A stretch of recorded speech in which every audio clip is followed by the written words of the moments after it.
بسم اللہ الرحمن الرحیم۔ السلام علیکم ورحمۃ اللہ وبرکاتہ۔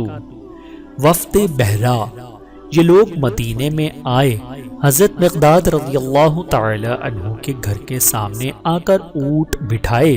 حضرت مقداد نے گھر والوں سے کہا کہ ان کے لیے کچھ کھانا تیار کرو، اور خود ان کے پاس گئے اور خوش آمدید کہہ کر اپنے گھر لے آئے۔ ان کے سامنے حیث رکھا گیا۔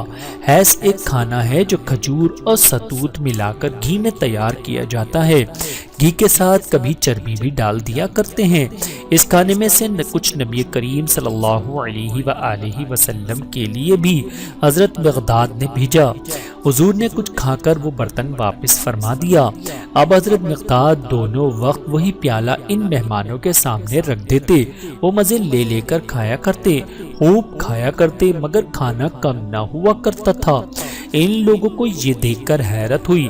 آخر ایک روز اپنے میزبان سے پوچھا، مقداد، ہم نے تو سنا تھا کہ مدینے والوں کی خوراک ستو، جو وغیرہ ہے، تم تو ہر وقت وہ کھانا کھلاتے ہو جو ہمارے یہاں بہت عمدہ سمجھا جاتا ہے، اور جو ہر روز ہم کو بھی میسر نہیں آ سکتا، اور پھر ایسا لذیذ کہ ہم نے کبھی ایسا کھایا بھی نہیں۔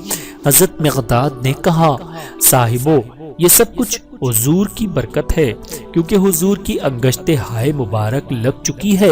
یہ سنتے ہی سب نے باتفاق اپنا ایمان تازہ کیا کہ بے شک وہ اللہ کے رسول ہیں۔